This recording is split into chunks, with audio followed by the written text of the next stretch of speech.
entre los picos desérticos del sur de Egipto se encuentra el Valle de los Reyes, el cementerio sagrado de los faraones. Hace tiempo albergó la mayor concentración de suntuosas tumbas que el mundo haya conocido jamás. Aquí, en 1922, Howard Carter descubrió el sepulcro del niño rey Tutankamón. Pero ¿y las tumbas de los demás miembros de la familia real?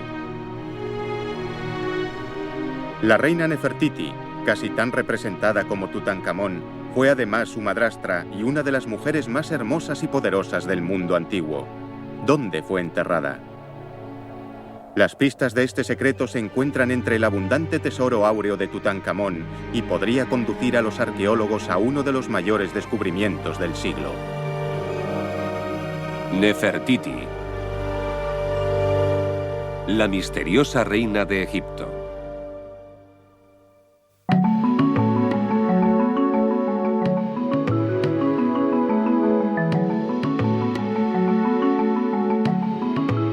A principios del siglo XX, el arqueólogo aficionado norteamericano Theodore M. Davis dijo que esperaba encontrar una nueva tumba cada año.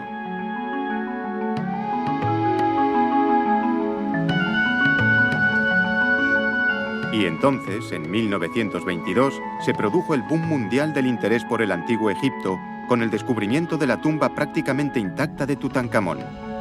Desde entonces no se ha encontrado nada tan espectacular, pero se cree que hay más. Sigo repitiendo que nunca se sabrá lo que la arena de Egipto oculta debajo. Y por eso pienso que hasta el día de hoy hemos descubierto solo un 30% de nuestros monumentos. Aún hay un 70% de monumentos bajo tierra.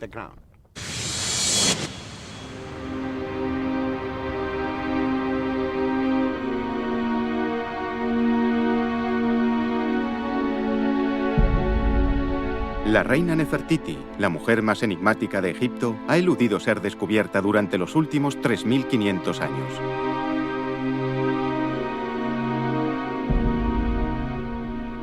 Su paradero es un misterio que siempre ha intrigado a uno de los egiptólogos británicos más importantes. El doctor Nicholas Reeves cree que Nefertiti y otros miembros de la familia de Tutankamón continúan enterrados en el Valle de los Reyes.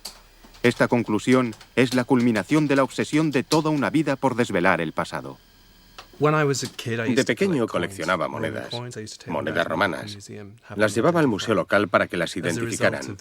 De ese modo me fui haciendo amigo del personal del museo. Y eso a una edad en la que la gente normal está por ahí divirtiéndose. Y empecé trabajando de voluntario en el museo. Supongo que siempre he sido más un arqueólogo de despacho que de campo. Lo que más me interesa es la constatación de la evidencia. Estoy realmente convencido por mis estudios de que hay al menos un último escondite sin descubrir en el Valle de los Reyes. La pasión del Dr. Reeves por la egiptología fue alentada por su mentor y tutor en la universidad, el profesor John Harris, quien se dio cuenta inmediatamente de su potencial. Este también lo estoy buscando. Además, compartían teorías similares sobre Nefertiti que en aquel momento eran consideradas radicales, y esto les llevó a toda una vida de colaboración. Me impresionó desde el principio que hubiese alguien preparado para preguntar, para pensar.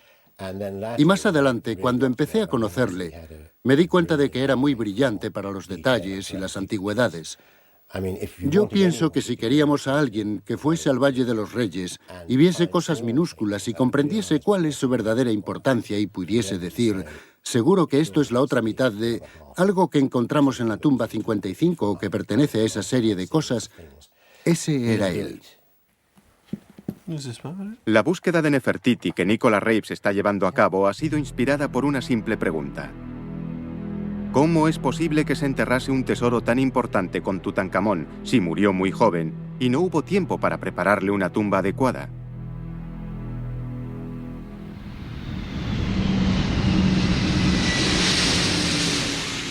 Es una historia de detectives que ha llevado al Dr. Reeves a recorrer el mundo para intentar compartir esta emocionante teoría y ganar adeptos. Esta noche tenemos el enorme placer de recibir al doctor Nicholas Reeves. Ha sido conservador de antigüedades egipcias en el Museo Británico y actualmente es conservador invitado en la Universidad de Eton. Señores, sin más preámbulos, le cedo la palabra al doctor Reeves. Nicholas Reeves espera poder realizar en el Valle de los Reyes la mayor excavación desde 1922. Una labor que podría deparar resultados tan emocionantes como el descubrimiento del propio Rey Niño. En la noche del 26 de noviembre del año 22, Howard Carter y su mecenas, el quinto conde de Carnarvon, introdujeron cautelosamente una vela encendida por un agujero que habían hecho en la tumba que aún permanecía sellada. Al principio no veía nada, escribiría Carter posteriormente. El aire caliente que salía de la cámara hacía parpadear la llama. Pero a medida que mis ojos se acostumbraban a la luz, de entre la niebla fueron emergiendo lentamente los detalles de la sala.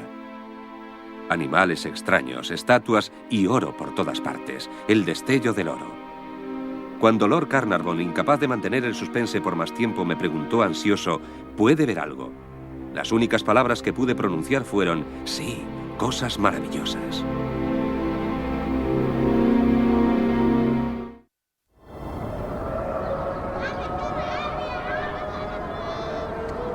El Cairo es la ciudad más grande de África y la capital de Egipto.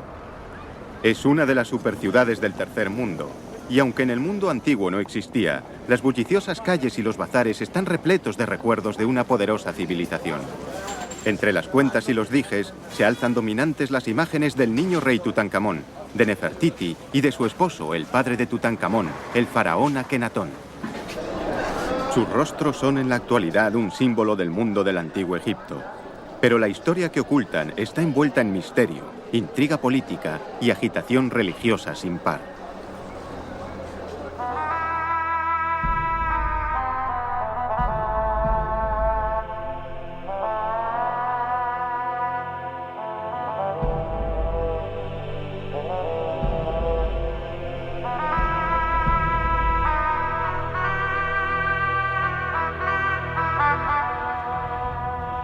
Para comprender cómo podrían conducirnos las pistas del sepulcro de Tutankamón a Nefertiti, debemos retroceder casi 3.500 años, a un tiempo en el que el poder y la influencia de Egipto estaban en su punto más álgido. Era un tiempo de paz, en el que el faraón Amenofis III era el hombre más rico y más poderoso del mundo.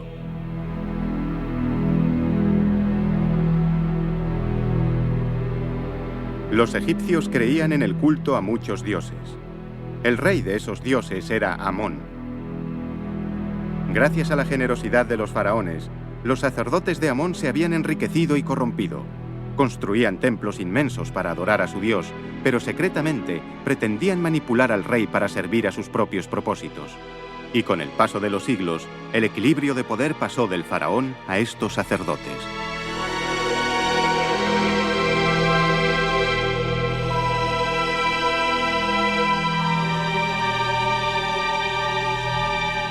Aunque mantenía el culto a Amón, Amenofis III se identificaba con el disco solar o Atón, una manifestación del dios Sol, y se propuso restablecer el poder faraónico tal como era en la edad de las pirámides.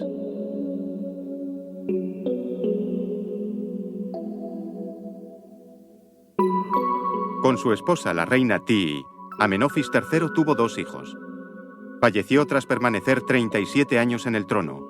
No se sabe con seguridad qué fue del hijo mayor, pero el más joven llegó a ser rey, inicialmente con el nombre de Amenofis IV. Al principio, también él reconoció a los dioses tradicionales, pero en poco tiempo sumió al culto egipcio en un caos. No fue evidente de inmediato que tenía, digamos, visiones heréticas. Pero en el año V se cambió el nombre. Tomó el nombre de Akenatón. Amenofis significa que el dios Amón está contento. Akenatón significa aquel que es beneficioso para el dios Atón. Algo estaba pasando. Al incluir la palabra Atón en su nombre, el faraón señalaba su total lealtad al dios Sol, revolucionando toda la estructura del culto. Akenatón renunció a los demás dioses en un acto que debió de tener un impacto devastador sobre los sacerdotes y sus seguidores, y con el que se ganó el título de rey hereje. Cuando Akenatón condujo a todo el país a una nueva religión, yo supongo que los ojos del 1,5 millones de pobladores de Egipto, del pueblo de Egipto de aquella época, se abrieron. Akenatón está loco. La búsqueda de Nefertiti nos lleva 450 kilómetros al sur de El Cairo, a El Amarna, en el centro de Egipto. Las fértiles orillas del río Nilo se cultivan prácticamente del mismo modo que hace 3.500 años.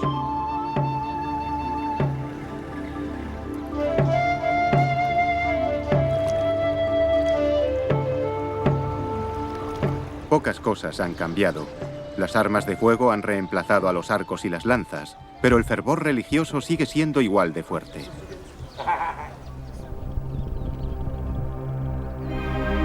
Tierra adentro desde el Nilo, en una zona nunca antes ocupada, Akenatón llevó a cabo su acto más extravagante y aparentemente ilógico.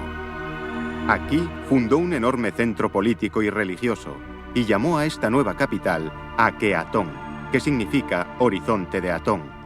Hoy es conocida como Amarna.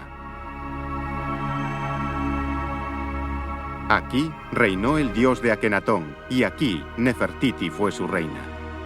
Dio al faraón 6 hijos, pero todos fueron mujeres.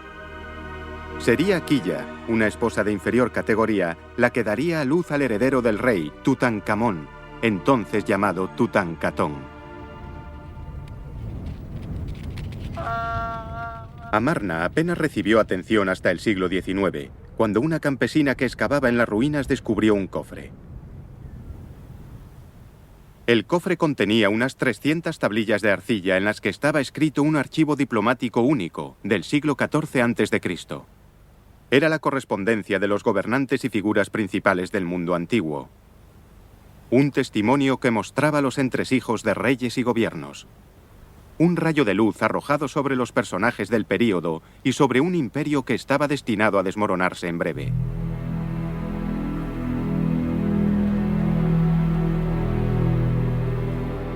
En la ciudad de Akenatón vivían entre 20.000 y 50.000 personas. Además de las casas de la plebe, había preciosos palacios para el rey y la reina y casas de campo para los ricos. Pero la obra más impresionante eran los templos. A diferencia de las estructuras lóbregas y tenebrosas en las que se rendía culto a los viejos dioses, estas estaban abiertas al sol y específicamente diseñadas para adorar a un dios, Atón o disco solar.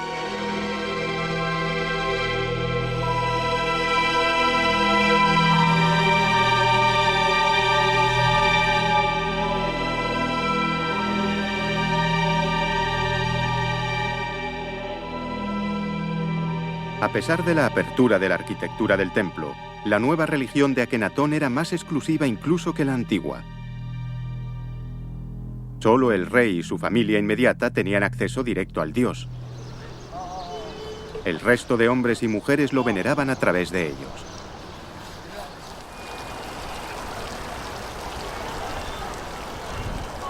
En el Museo de El Cairo, Nicholas Reeves ha encontrado pruebas que sugieren que el pueblo estaba sometido a una opresión religiosa.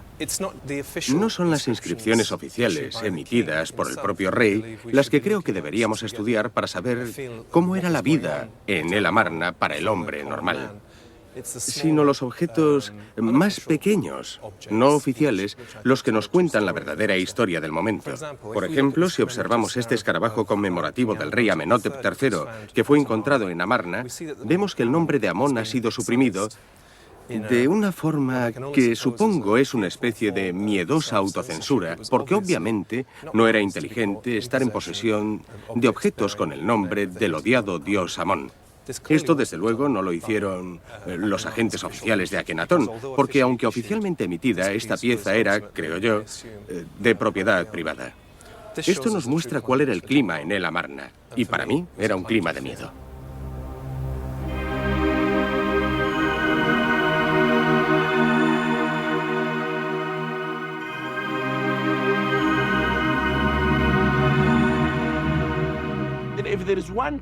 Si hay un rey que llega y dice, Esto está mal.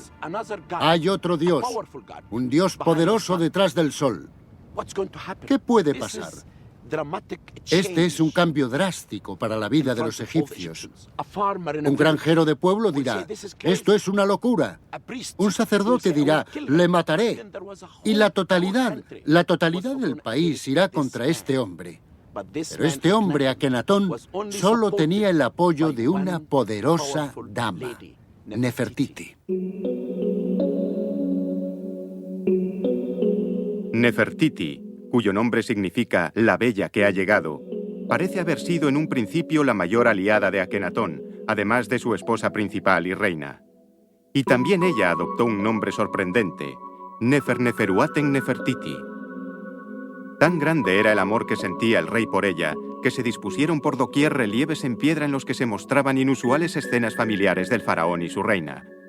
El faraón escribió de su Nefertiti: de hermoso rostro, colmada con un doble honor, señora del Alto y Bajo Egipto, esposa del rey, su amada Nefertiti. La leyenda de su gran belleza sigue fascinando a los más importantes eruditos del mundo. Es la sacerdotisa del culto de Atón, así que sabemos mucho sobre ese particular. Y tenemos la sensación de que ejercía un gran poder desde detrás del escenario de la administración de la época. Tenía gran influencia, imaginamos, sobre su marido. Inicialmente era la reina. Según Akenatón avanzaba en su reinado, parece que iba adquiriendo más y más prerrogativas faraónicas, más y más poder. Vemos que lleva el tipo de tocados que solo los faraones lucen. La vemos realizando un tipo de acciones que solo los faraones realizan. Y todo esto aunque solo es reina.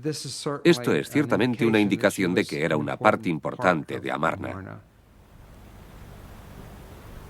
Es posible que Nefertiti consiguiera incrementar su poder, porque parece que Akenatón podría haber sido discapacitado. Muchas de las estatuas y grabados lo muestran con rasgos inusuales.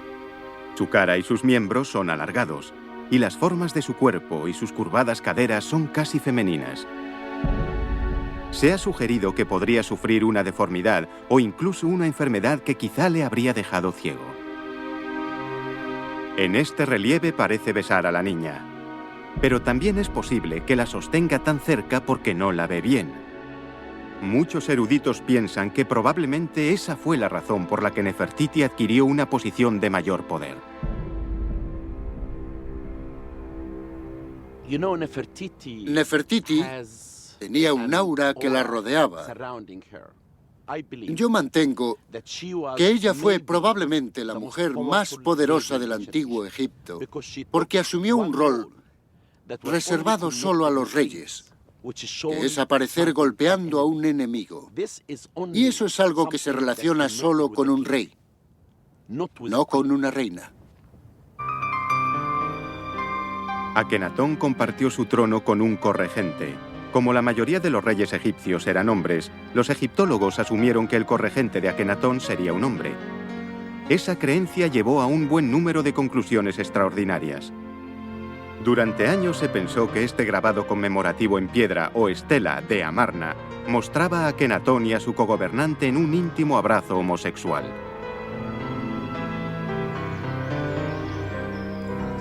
Pero entonces el profesor John Harris, que inspiró gran parte del trabajo de Nicholas Reeves sobre ese período, ofreció una nueva y radical interpretación.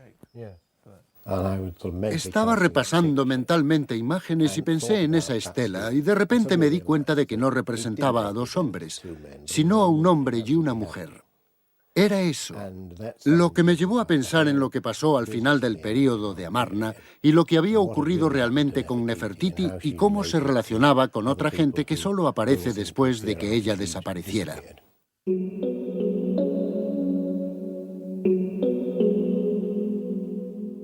Lo cierto es que Akenatón tenía un corregente. Es cierto también que el nombre del corregente era Neferneferuaten. Ese nombre era el que usaba Nefertiti. Eso, unido a las evidencias pictóricas, parece señalar que Nefertiti fue evolucionando desde reina a corregente al final del reinado de Akenatón.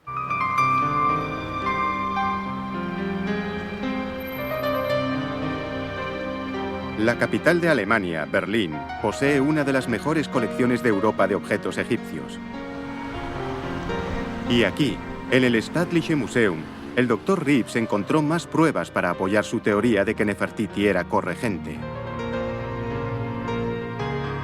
El nombre de un rey o reina normalmente aparecía en un cuadro o cartucho oval, y los cartuchos de una estela inacabada de Nefertiti y Akenatón confirman que ella disfrutaba del poder y estatus de un faraón.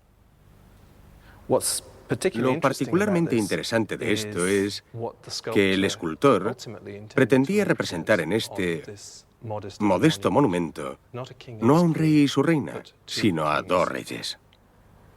Una reina siempre se representa con un cartucho. Un rey siempre se representa con dos cartuchos. Bien, delante de estos cartuchos, sorprendentemente, un cuarto cartucho ha sido dibujado, obviamente a posteriori, porque tiene un ángulo peculiar y no está muy bien espaciado. Así que lo que tenemos aquí son claras evidencias de que Nefertiti reinó, de hecho, como corregente con Akenatón. Pero en Amarna hay más evidencias de que Nefertiti tenía el estatus de un faraón. Akenatón se construyó una tumba real para que fuera el eje de la nueva ciudad, esculpiéndola directamente sobre las rocas de las montañas del desierto oriental.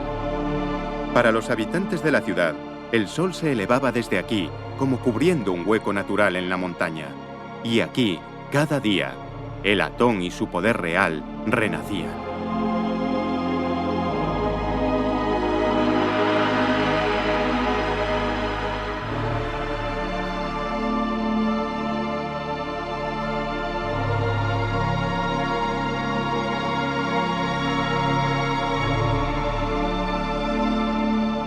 Los habitantes de la ciudad encontraron la tumba real a finales del siglo XIX, bastante tiempo después de que hubiese sido saqueada. En su interior había varias estancias. Una suite de cámaras había sido dispuesta para Akenatón y su madre, la reina Tii. Otra para una de sus hijas y su esposa secundaria, Quilla. Y una tercera estaba destinada claramente para su amada reina y corregente, Nefertiti. La cámara funeraria principal de la tumba real es esta de aquí. La tumba original de Akenatón tendría que ser mucho más larga y se habría introducido unos 100 metros o más en la superficie de la roca. Por alguna razón, no sabemos cuál, presumiblemente que Akenatón murió antes de que se acabase la obra, los trabajos en la tumba se interrumpieron y se tomó la decisión de enterrar a Akenatón en esta cámara. Lo que convierte a la tumba real de Amarna en algo único es la presencia de una segunda tumba. Junto a la entrada principal hay un anexo de salas inacabadas al final de un pasadizo sinuoso. Es muy probable que fuese preparado para Nefertiti, concebida como una tumba real similar a la de Akenatón. Pero hay más pruebas que sugieren que Nefertiti murió como rey y no como reina.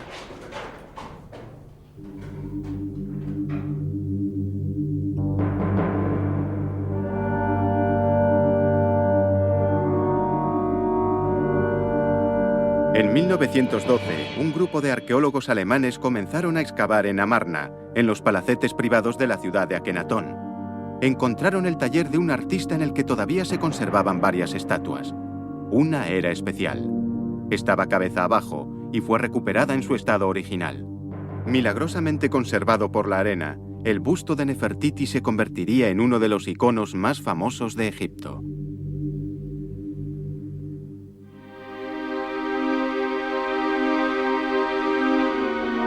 El busto fue trasladado a Alemania, donde se instaló en un lugar de honor en el Museo de Berlín.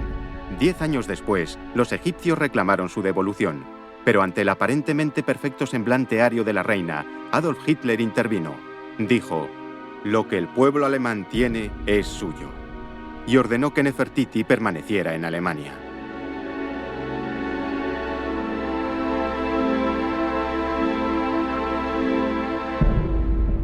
Cuando los arqueólogos alemanes descubrieron la cabeza de Nefertiti, en esa misma pequeña sala encontraron la pareja de la pieza. El contraste entre ambos bustos no podía ser más sorprendente.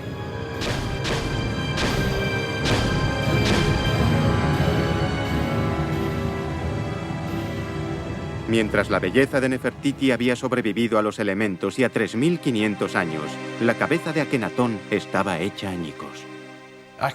La escultura de Akenatón había sido totalmente destruida. Le habían arrancado los ojos para que no pudiera ver, le habían destruido la nariz para que no pudiera respirar y le habían aplastado la boca para que no pudiera alimentarse. El símbolo de la realeza, la cobra real, había desaparecido. No fue solo un busto lo que se destruyó, sino que hubo un movimiento organizado que con el tiempo eliminaría toda memoria de Akenatón y de todo el período de Amarna. ¿Por qué se salvó Nefertiti? Parece que antes incluso de la muerte de Akenatón, había comenzado a reinstaurar el culto a Amón y a los otros dioses. Esto sin duda le concedió un indulto temporal. Tras la muerte de Akenatón, el heredero legítimo del trono era su hijastro, Tutankamón. Pero al parecer Nefertiti intentó el asalto al poder de una forma extraordinaria y radical, recurriendo al rey de una potencia rival, los hititas.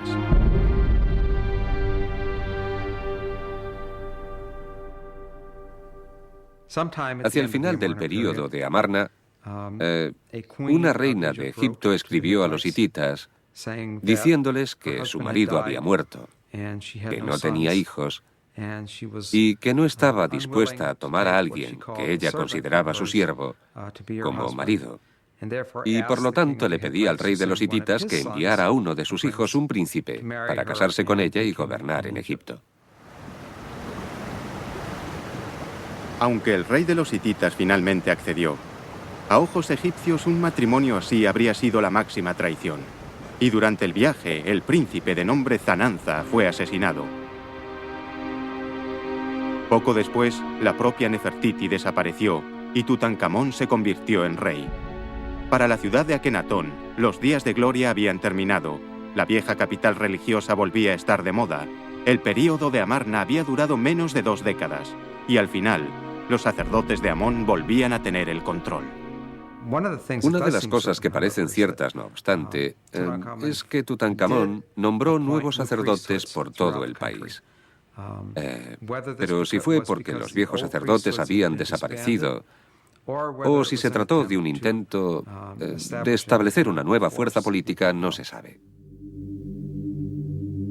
Las intrigas políticas y los engaños no eran nada nuevo para los faraones. Las luchas por el trono habían resultado en los asesinatos de Amenmeses I unos 600 años antes y de Ramsés III 200 años después.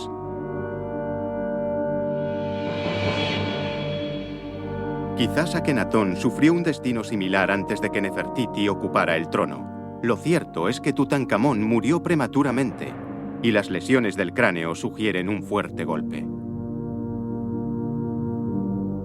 El niño rey murió antes de tener tiempo para construirse una tumba, su pasaporte hacia los dioses. El lote cayó sobre su guardián y sucesor, una figura militar llamada Ai, al parecer padre de Nefertiti. Antes de poder ascender al trono, Ai tenía que, como era costumbre, preparar un entierro adecuado para el niño en el ancestral cementerio del Valle de los Reyes. Pero solo tenía 70 días, el tiempo que tradicionalmente requería el proceso y ritual de momificación. Lo que consiguió fue asombroso, como reveló el hallazgo que Carter y Carnarvon realizaron en 1922. Pero ¿cómo lo hizo? La tumba en sí era fácil. Se descubrió una cámara subterránea ya existente que se adaptó para uso de Tutankamón. Pero ¿dónde encontraron el magnífico ajuar funerario para llenarla? ¿Fue hecho para él? ¿O se había hecho para otros miembros de la familia real? Hoy las pistas encontradas en la cámara funeraria de Tutankamón comienzan a revelar qué ocurrió en este período traumático de la historia antigua.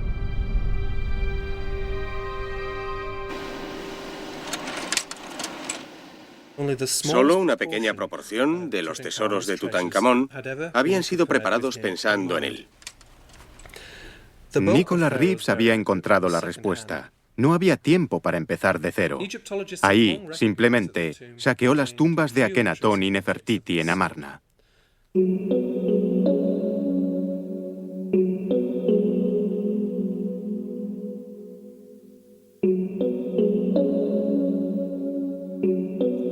Las evidencias se encuentran entre el propio ajuar funerario. Varios objetos habían sido hechos originalmente para una mujer faraón, presumiblemente Nefertiti, como esta estatuilla con caderas femeninas. Pero nada es tan obvio como una estatua de oro de un faraón, a lomos de una pantera, que tenía pechos de mujer. Básicamente soy un individuo simple, y si veo algo que se supone es un rey y me muestra unos senos aproximadamente de la talla 100, tiendo a pensar que se trata de una mujer. Otras piezas también habrían sido deliberadamente alteradas. La cámara funeraria contenía 4 enormes altares de madera dorada que encajaban unos en otros, pero el segundo y el tercero habían sido reinscritos. Se habían cambiado los nombres para adaptarlos a su nuevo propietario. Incluso el sarcófago de piedra había sido adaptado para uso de Tutankamón. Marian Eaton Krauss descubrió algo que a Howard Carter se le había pasado. Todo el diseño había sido alterado drásticamente. Hay muy pocos restos del jeroglífico original y la mayoría de estos jeroglíficos se grababan relativamente profundos. Un buen ejemplo es este disco solar. Aquí se ve un disco solar y si observamos cuidadosamente podemos ver los desdibujados trazos de un círculo aquí, que era el disco solar original. Incluso la representación de las diosas en las esquinas había sido alterada. En la versión original de la decoración, estas diosas no tenían las alas que tienen ahora. Simplemente estaban en las 4 esquinas del cofre, con los brazos extendidos.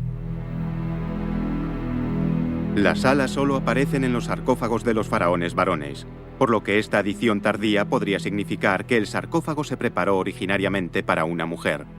¿Lo habrían fabricado los propios egipcios para el predecesor de Tutankamón? ¿Era de Nefertiti?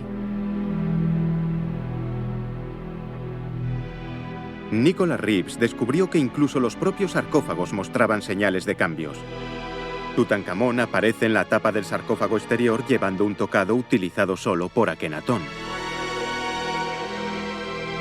Las inscripciones en el sarcófago medio han sido alteradas y el diseño de los sarcófagos muestra que fueron hechos originalmente para una mujer.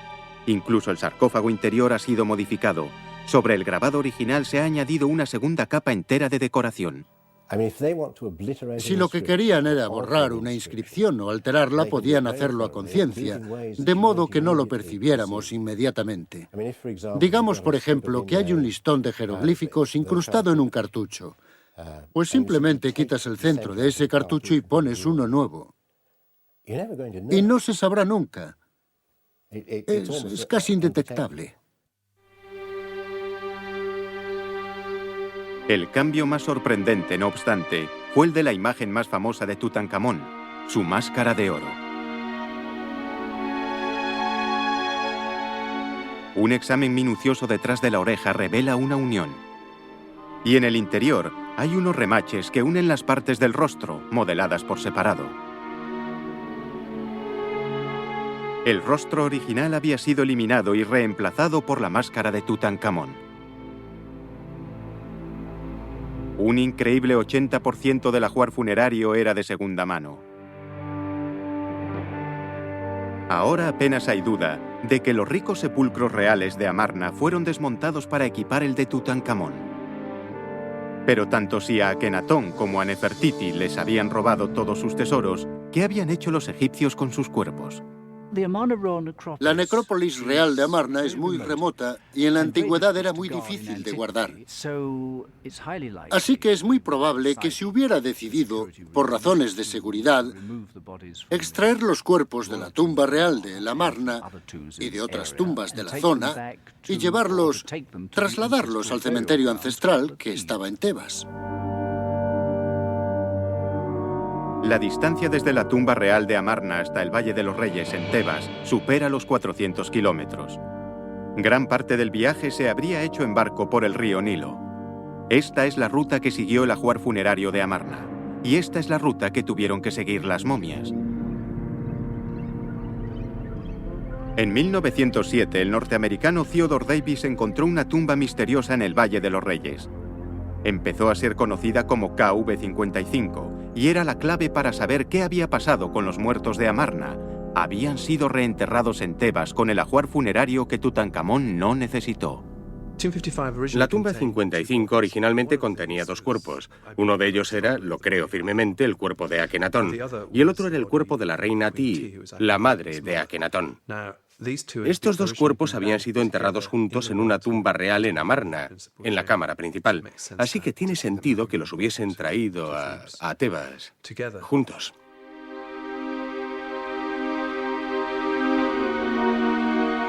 En el interior de KV-55, Davis encontró solo un sarcófago reutilizado, un cuerpo y algunos ladrillos con el nombre de Akenatón. Había también un altar de oro con el nombre de la reina Tiy que había sido desmantelado. La tumba había sido profanada en la antigüedad y lo asombroso era que la identidad de la momia había sido borrada. Le habían arrancado la máscara y suprimido los cartuchos. Incluso el propio cuerpo había sido profanado. Y probablemente los violadores lo aplastaron con una roca cuando se marcharon. La edad e identidad del cadáver han sido discutidas durante años. Aunque tenía el cráneo roto, el análisis con rayos X sugirió una relación de parentesco próxima con Tutankamón. Sin embargo, en 1988, el cuerpo de la tumba 55 fue examinado detenidamente por un dentista de Michigan y un médico y antropólogo egipcio. Lo compararon con otras momias reales. El cráneo era, sin duda, el más similar al de Tutankamón de todos los que estudiamos, de todas las cabezas que estudiamos. Pero cuando lo montamos para que fuera funcionalmente correcto, era incluso más similar al de Tutankamón. Se ve un maxilar muy similar. Este es de Tutankamón. Un parecido tan fuerte confirmó que los cuerpos estaban estrechamente emparentados. La primera suposición fue que se trataba de la reina Tiy, la abuela de Tutankamón, pero los expertos han reexaminado los huesos y de ese examen surge una nueva teoría. Nuestra conclusión fue que era un varón menudo con una constitución frágil. Esto explica por qué el primer médico que vio por primera vez en 1907 esta momia pensó que era una mujer. Y egiptólogos, arqueólogos y biólogos han cometido este error antes. Han cometido incorrecciones sexando esqueletos porque utilizamos los estándares modernos para estudiar un espécimen antiguo. ¿Pero podrían averiguar su edad? Tenemos una ventaja que los demás no habían tenido. Tenemos rayos X de todo el esqueleto, incluyendo los huesos largos. Y los rayos X nos dieron otra dimensión que no se tenía. Nos dieron la oportunidad de afinar los cálculos. Pero si Tutankamón, digamos que tenía unos 20 años cuando murió, obviamente la momia de la tumba 55 tiene que ser considerablemente más vieja. Nuestra suposición es que estaba entre los 30 o 35 y los 40. Anatómicamente apenas hay dudas de que el cuerpo de la tumba 55 es el del propio Akenatón, el padre de Tutankamón. Pero lo significativo es que el cuerpo no había sido abandonado tal cual, como se podría pensar, sino vuelto a enterrar con todo el cuidado en una réplica virtual de la principal cámara funeraria de Amarna. ¿Qué pasó entonces con Nefertiti? Presumiblemente en la misma época, Akenatón y su madre Tiy fueron trasladados desde Amarna por seguridad. Hay que asumir que Nefertiti llegó en esa época y que fue enterrada en algún lugar en el Valle de los Reyes.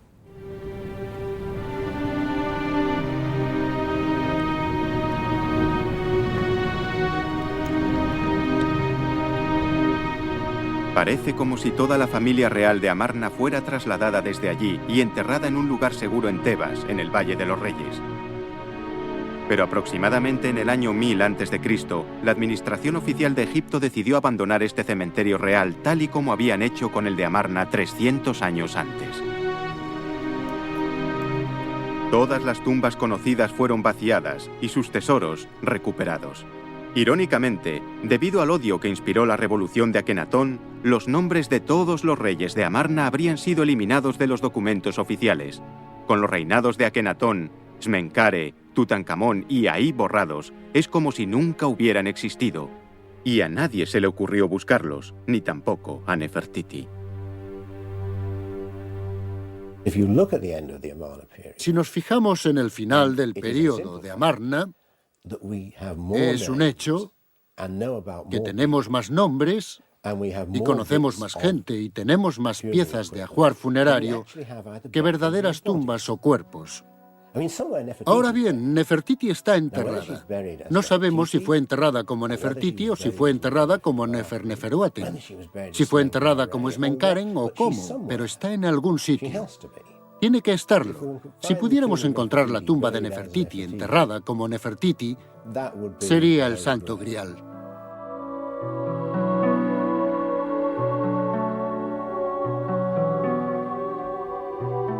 En 1922, el Departamento de Antigüedades egipcio concedió permiso a Howard Carter para excavar una zona final del Valle de los Reyes.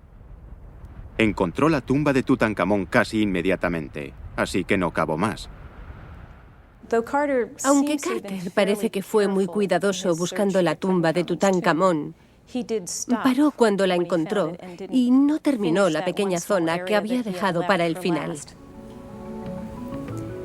Y esta pequeña sección, no lejos de la tumba de Tut, es el lugar lógico para buscar. Hay más evidencias de que esta podría ser la localización de las tumbas que quedan por descubrir. En 1978, un equipo experimental del Instituto de Investigación de Stanford, capitaneado por el geofísico Lambert Dolphin, llevó un equipo de detección de actividad sísmica al Valle de los Reyes para buscar tumbas no descubiertas.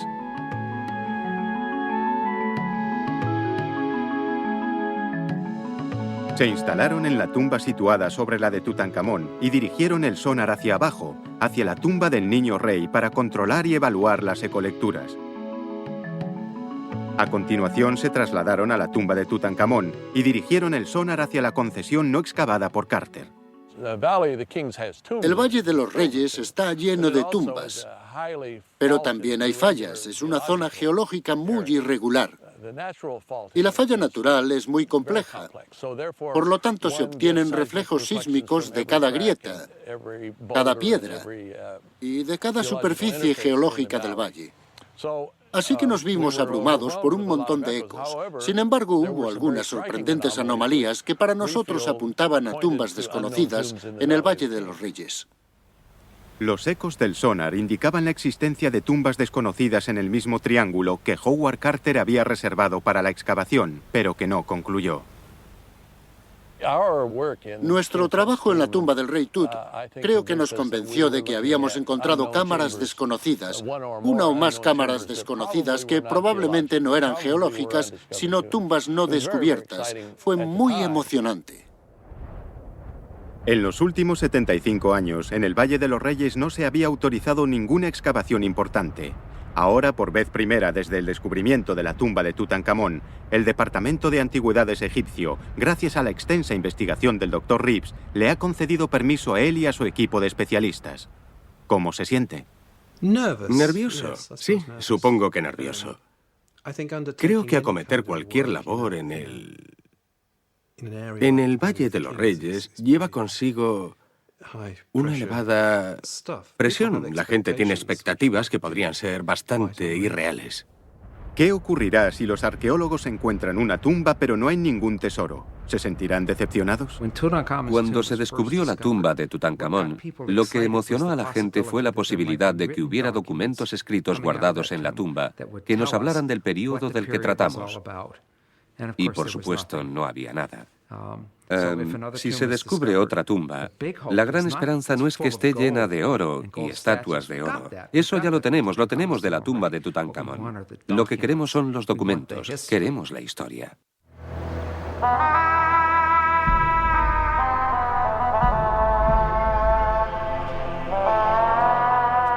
Nicholas Reeves ha reunido un impresionante equipo de expertos internacionales. Tras una inspección preliminar y con el apoyo de las autoridades egipcias, comenzaron las excavaciones a finales de 1999. En aquel entonces eran reacios a especular y preferían seguir siendo cautelosos. Pero si hubiesen descubierto una tumba y esta fuera la última morada de Nefertiti, su hallazgo podría haber puesto un espectacular punto final al siglo XX.